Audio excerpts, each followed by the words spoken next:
In this video, I want to show you how to install LibreWolf for Linux operating systems. Now before I do, let's take a look at LibreWolf. And LibreWolf is a fork of Firefox web browser that focuses on privacy, security, and freedom. And if you've found this link or found this video on YouTube, I will provide a link below the video that has the step-by-step instructions for installing it and has a link to the actual website. When you click this link, it will take you to the actual LibreWolf website where you can download the most current version. You can click and review the documentation, or you can look at or download the source code. Now I like the way that they highlight the key features of LibreWolf. Now it is a fork of Firefox, but it is not anything associated with Firefox. Now here's some of the main features. There's no telemetry, which means there's no experiments, adware, annoyances, or unnecessary distraction. And it uses private search engines such as DuckDuckGo, StartPageQuant, and more. You can even add more. It comes with uBlock already installed, and it has enhanced security. It does have an extension firewall and other security improvements included without sacrificing usability. And it uses the most current version or stable version of Firefox, and it's open source, which means you can get information or contribute to the community through the GitLab or Gitter. Now here on Gitter, you can see where people contribute. They add things to where they add patches to remove add-ons and things. So there's links to where you can become active to this particular web browser, or you can offer suggestions to ways of improving it. Now clicking on the documentation or clicking on this link here, it gives you a little bit more description. It says it's an independent fork of Firefox. Its goal of privacy, security, and user freedom. It's a community run successor of LibreFox. So if you've ever used LibreFox in the past, it's basically the successor of that. Now there's over 500 privacy and security and performance settings, and I'm not going to read all of those. That would be very time consuming, but you can click these links to read those if you're more interested in this particular browser.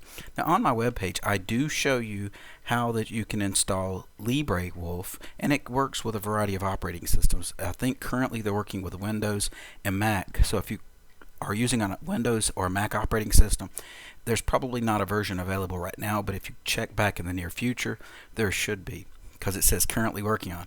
Now you can click this link to currently download this particular version, but I recommend going to the release page, because as I make this video, that's the most current version, but from months from now there could be a newer version. So if you click this, that takes you to, if you click here, as you can see, it will take you, once it loads, to the most current version. It'll be at the top, and you can choose what type of installation file. Now I'll be installing the app image. You can install it by Flatpak, but I like using app images over the source code and Flatpak. Now here is actually LibreWolf. As you can see, it looks very similar to Firefox, but I'm going to uninstall this and install it, go step by step. So let me close this out. Now the first thing I'll do, let me minimize this. Let me go into where I downloaded it. Now normally I have, this is the way I organize. I created in my home folder a folder called app images. You can do it however you want. That organizes my app images that I use on my system. So if I double click here, as you can see, there is LibreWolf. To delete the file, you just delete the app image. You click on it, press delete. Now I did in my menu add an icon. So when I go to internet, as you can see, here's LibreWolf. That's easy to add and it's easy to remove. So if I go to my main menu, then I go to my internet, as you can see, if I scroll down, here's my LibreWolf. I can just select it, hit the delete key, and it's gone. And it's now gone from my menu. There's no LibreWolf anywhere within my menu. Now let me show you how to install it. Once that you click this link for release web page, it takes you to the most current version, and at the time it's 80.0.1-1. I'm going to download the app image, and for time's sake I already downloaded it. If you click this, it will start downloading, and it will download to your current download folder, and my download folder is in the downloads, and there it is. Now once you download it, you right click, choose properties, go to the permissions tab, And here's the important thing where it says allow executing file as program. You want to check that. But before you do, I'm currently in the downloads folder. I want to move this. I'm going to cut it, go to my home folder, put it in my app images, and paste it here. Now here's where I'm going to go right click, choose properties, go to my permissions tab, and I want to check this to allow executing the file as a program. Now I'm going to hit close, and when I double click this, it's going to run the program. So when I double click, it should, there it goes, it's a little slow, and now it's run. Now there's no home page set, but if I were to go here and click on this link, copy it, go to here, paste it, then it should load. And as you can see, it already has the built-in ad blocker, and it looks and works just like Firefox. So if you've ever used Firefox, you'll feel very well at home or very comfortable using this browser. It just has a lot more security features added and some of the telemetry that sends information back to Firefox removed. Now let me show you how you can add an icon. Let me close this out. Let me show you how you can add that icon to your menu if you're someone that uses your menu to access programs.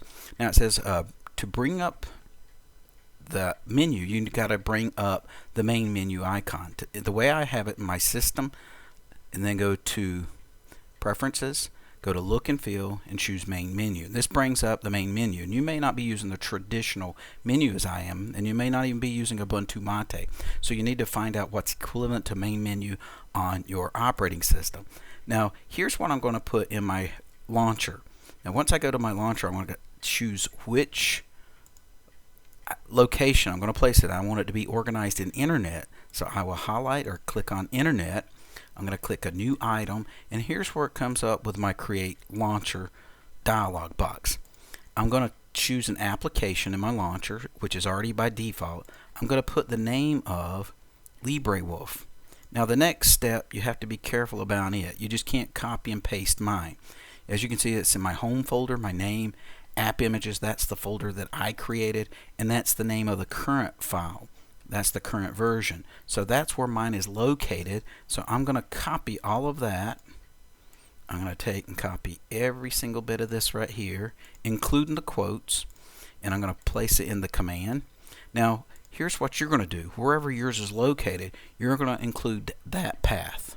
So if I go back to my app images, if you don't know what path it is, click on it to select it, then click on this little button here, and there shows you your paths. That's the home folder, Tommy, app images, and then I include with a / and the name of the file, including the .app images with the capitalization and lowercase letters exactly as you see here. So that's what you're going to put in replacement of mine, because that's the location of mine. And then the comment, that's optional, but I will add a comment so that, well, if you leave it highlighted in your menu, a little comment will be displayed to let you know what it is.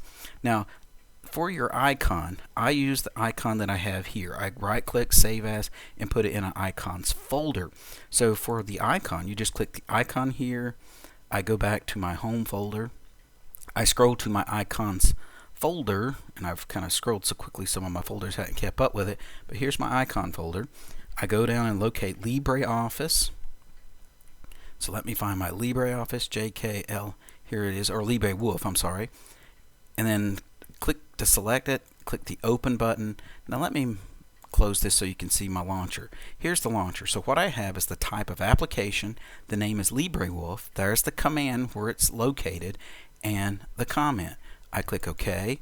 Now once that you click OK, it's going to put it at the very bottom. If you want to organize these in alphabetical order, you just click the move up until you put it at your correct location for alphabetically. So I need to go up 1, 2, 3, 4, 5, 6 more times. So 1, 2, 3, 4, 5, 6. And if I look here, I'm above Midori, L before M, so I'm ready to hit close.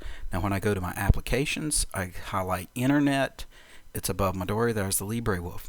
When you click onto it, it's not going to load up a home page. There's no home page, there's no telemetry sent back to any particular website. But I think the last time that I just copied this, as you can see that it will work. I can paste it and hit go. But you can go on your preferences and change your preferences and customize it however you want. You can go into preferences here and choose the startup, put what page, and if you want to make it your default browser, you can.